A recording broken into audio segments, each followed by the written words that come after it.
pertanyaan dalam waktu 1 menit kepada Pak Prabowo. Saya persilakan Pak Joko. Bapak Prabowo, Bapak sering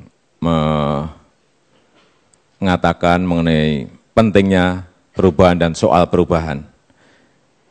Pertanyaan saya, bagian yang mana dari kebijakan luar negeri pemerintah sekarang yang harus diubah? Terima kasih. Baik, terima kasih Saudara Joko Widodo. Saya sering bicara perubahan, tetapi kalau yang tidak perlu dirubah, ya tidak usah dirubah.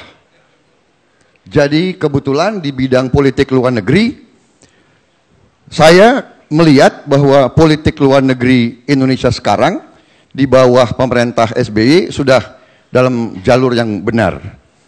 1000 kawan terlalu sedikit, 1 lawan terlalu banyak. Jadi kalau yang sudah baik, untuk apa dirubah? Jadi jangan salah arti, saya ingin mengusung perubahan pada bidang dan sektor di mana perlu ada perubahan. Kalau ada kekurangan kita perbaiki. Kalau sudah baik, untuk apa kita perbaiki? Kalau sudah baik kita pertahankan, kita teruskan.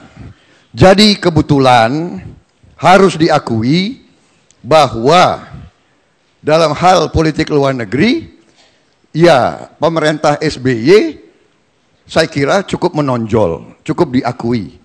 Ya, itu salah satu prestasi beliau. 10 tahun membawa stabilitas, perdamaian, ya, dan hal ini jangan dianggap remeh. Perdamaian jangan dianggap remeh.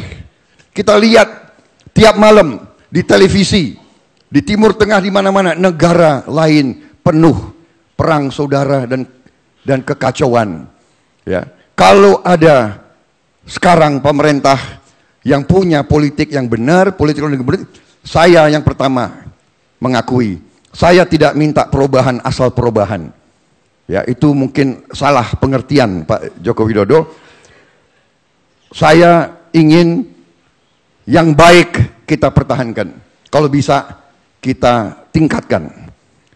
Jadi good neighbor policy, stabilitas dan perdamaian untuk Indonesia. Baik, terima kasih Pak Prabowo.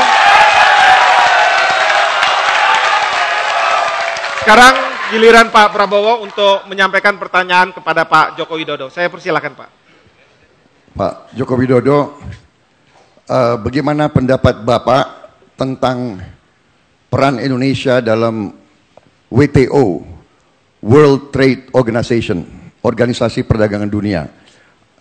Apakah kita merasa manfaat atau menurut Bapak jalan ke depan bagaimana? Terima kasih. Terima kasih Pak Prabowo. Saya persilahkan Pak Joko Widodo, 2 menit dari sekarang. Terima kasih. Kita ikut di WTO memang ada plus minusnya. Dalam hal perdagangan, baik waktu kita masuk ke barang-barang kita masuk ke sebuah negara, ada tarif dan non-tarif, ada barrier juga di sana. Oleh sebab itu, kalau kita tidak ikut di dalam WTO, barang-barang kita juga akan sulit untuk masuk ke sebuah negara.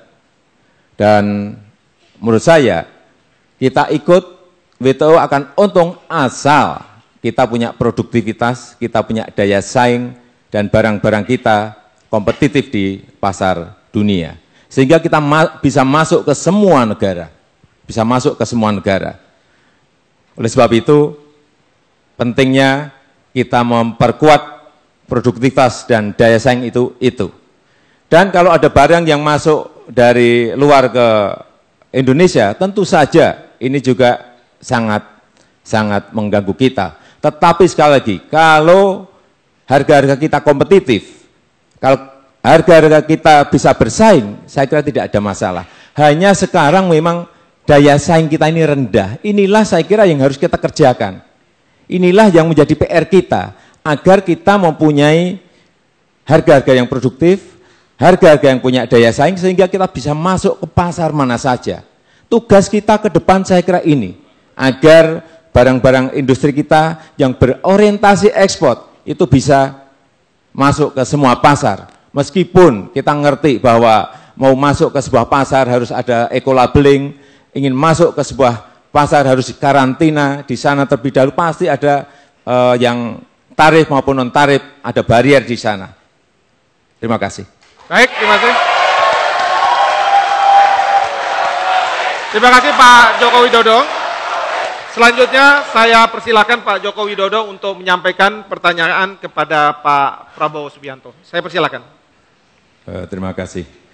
Bapak Prabowo, ancaman terbesar apa yang sedang dan mungkin dihadapi Indonesia? Dan bagaimana mengatasinya? Terima kasih. Baik, terima kasih Pak Joko Widodo pertanyaannya. Saya akan persilakan Pak Prabowo untuk menyampaikan dalam waktu 2 menit. Saya minta klarifikasi, apakah ancaman dari luar negeri atau ancaman dari dalam negeri, Pak Joko Widodo? Dua-duanya saya kira, Pak. Baik. Enggak, Bapak tanya ancaman terbesar, ya.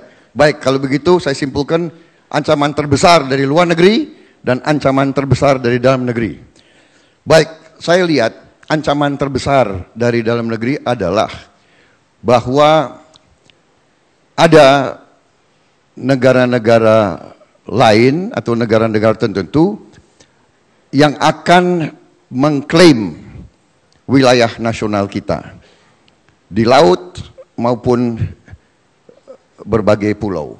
Jadi ini menurut saya harus kita siap menghadapi.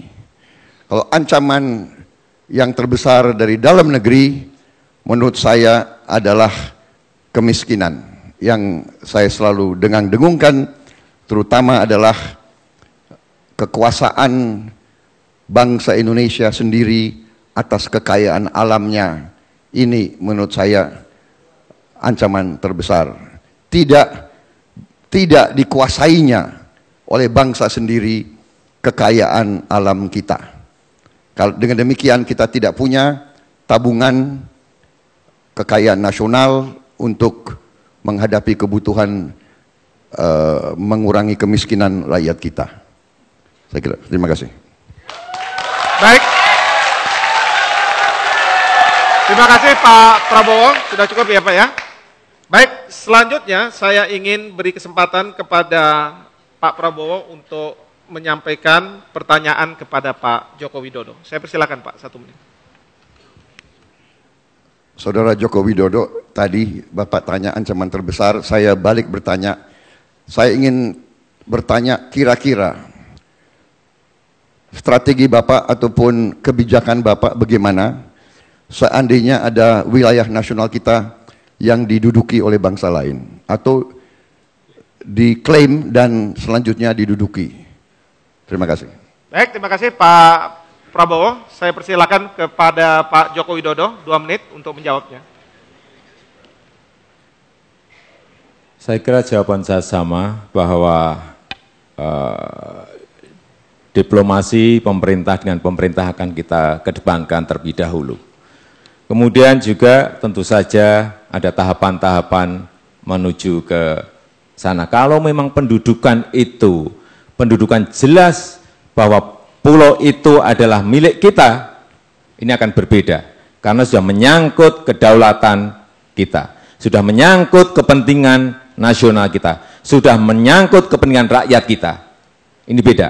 Tetapi kalau memang karena masalah batas yang masih belum jelas, batas maritim yang belum jelas, batas patok di darat yang belum jelas, diplomasi pemerintah dengan pemerintahlah yang ingin kita kedepankan. Tetapi kalau sudah menduduki dan itu jelas milik kita, ya apapun ini akan kita lakukan. Apapun akan kita lakukan. Kita harus tegas bahwa hal-hal yang menyangkut kedaulatan dan itu jelas wilayah kita, ya kita akan buat rame, Pak.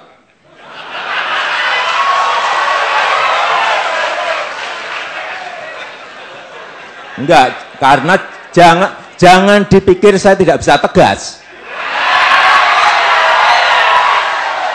Karena tegas menurut saya adalah berani memutuskan dan berani mengambil risiko.